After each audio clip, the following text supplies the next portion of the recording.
Assalamualaikum warahmatullahi wabarakatuh. Kembali lagi bersama saya di GDC Official. Pada kesempatan ini kita akan membahas mengenai isu kota kosong dalam pilkada.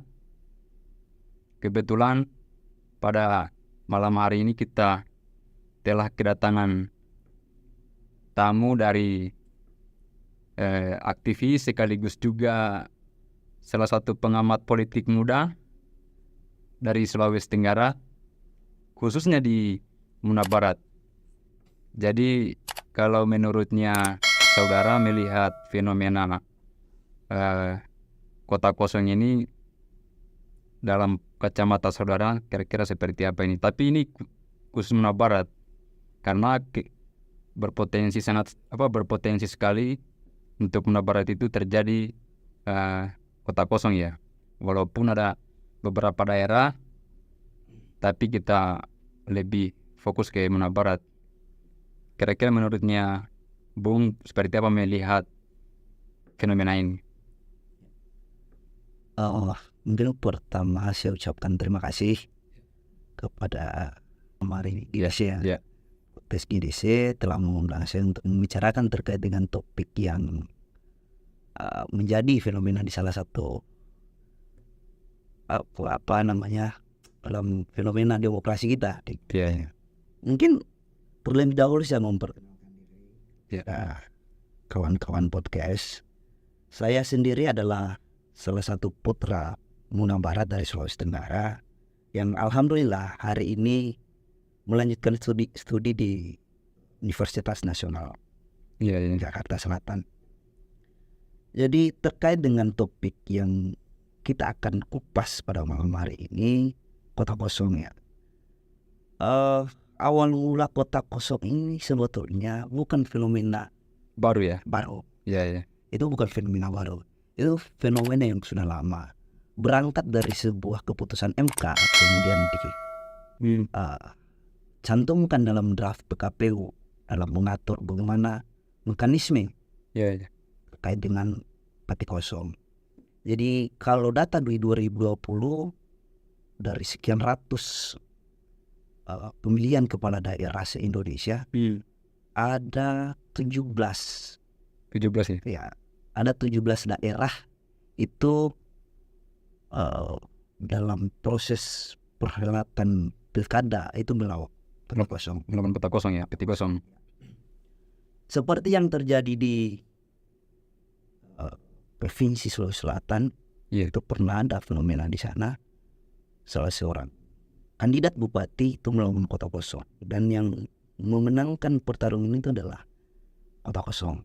Kita anak politik lebih mengarah pada fenomena empiris, ya. Seperti yang terjadi di Muna Barat hari ini, isu yang digaungkan oleh salah satu bakal calon bupati, bahwa tadi ada rilis berita yang mengatakan bahwa dia berpotensi melawan kota kosong ya. Artinya ada dia memboyong hampir seluruh partai politik yang ada di kursi di DPR sekarang. Iya. Jadi ada 8 partai yang memiliki kursi di DPR Kabupaten Muna Barat. Jadi dari 8 partai itu pemenangnya adalah PDN. Jadi pemilik kursi terbanyak ya? Iya, pemilik kursi terbanyak diraih oleh PDIP ya. Dia 5 kursi. Ini kan isu terkini kan bahwa salah satu calon bupati Muna Barat itu kan sudah mengantongi hampir semua partai pemilik kursi DPR. Artinya dia memboyong semua ya. Artinya kalau misalnya hal ini terjadi, bagaimana dengan konsep demokrasi? Apakah memang ini seperti para ahli mengatakan bahwa ketika ada isu potensi kota kosong itu akan menurunkan atau melemahkan demokrasi, atau seperti apa menurut saudara? Jadi kalau kita mau tafsirkan dalam pertarungan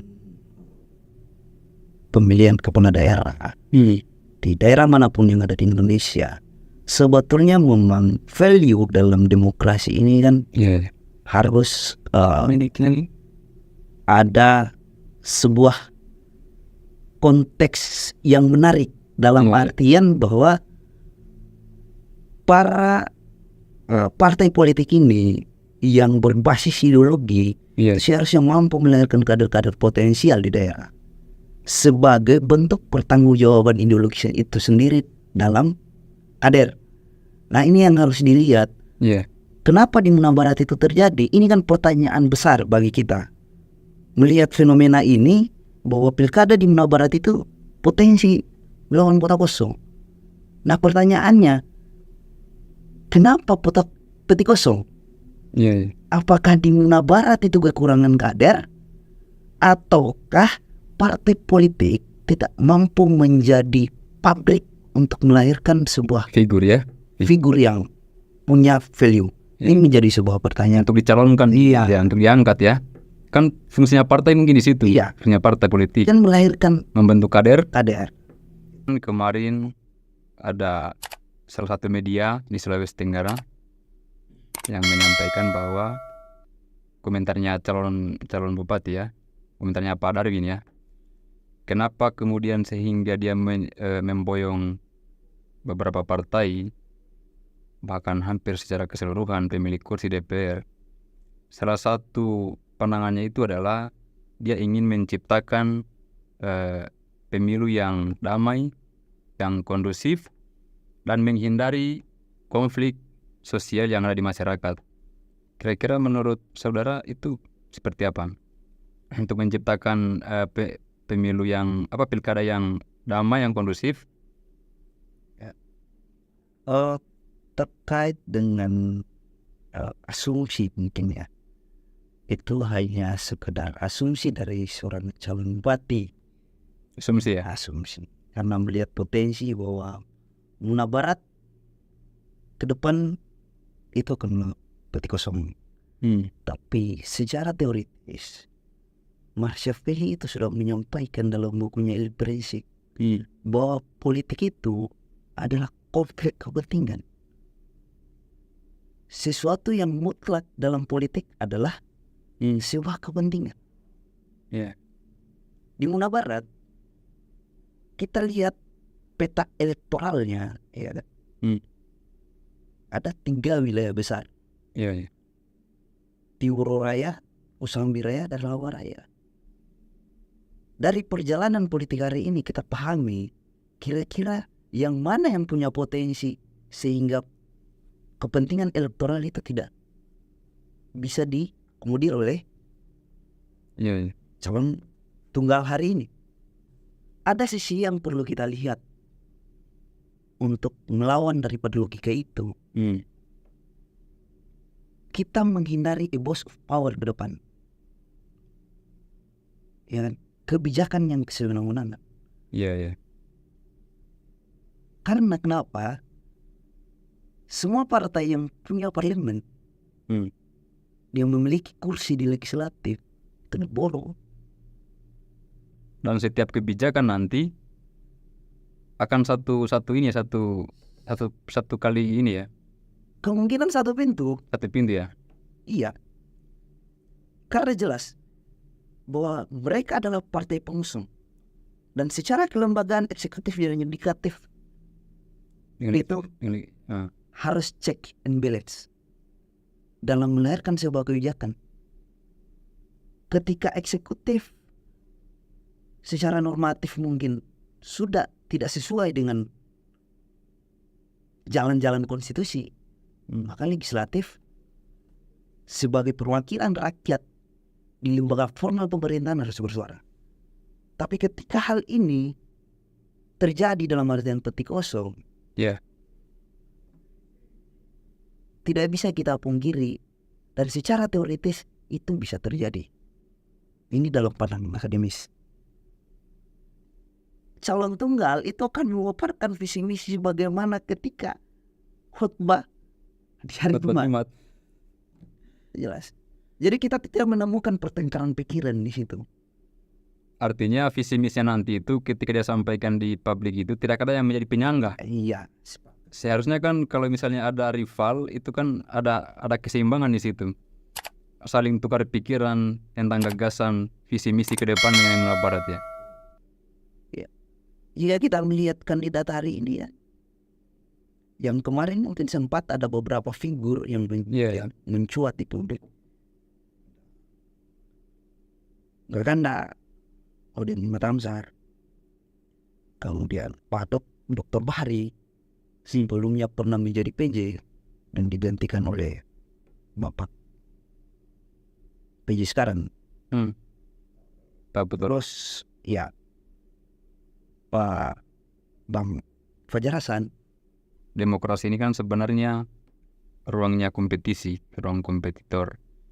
Jadi kalau misalnya akan terjadi, benar-benar terjadi di Nusa Barat ini ada melawan peta kosong, kira-kira seperti apa dampaknya di masyarakat, dan apakah ini akan mempengaruhi kebijakan-kebijakan pemerintah daerah nantinya? Kembali ke tadi bahwa memang dalam sebuah pembentukan kebijakan eksekutif dan legislatif itu saling berkoalisi sekaligus saling mengawasi. Dalam artian legislatif punya wewenang itu mengawasi kebijakan yang memang sifatnya adalah untuk masyarakat. Ya, kebijakan yang akan mengerucut ke masyarakat. Misal kebijakan terkait dengan adanya beasiswa. Saya ambil satu contoh lah. Ketika di zaman PJ Bupati Nusa Barat, Dr. Bahari melahirkan kebijakan beasiswa daerah. Terjadi pergantian kepemimpinan dari PJ ke PJ. Itu beasiswa itu kita tidak temukan lagi. Agar apa? Kita, masyarakat itu bisa meningkatkan sumber daya manusia. Dari situ kita bisa mengelola sumber daya alam. Artinya wilayah kepemimpinan kita akan teruji di kampus, sekolah-sekolah.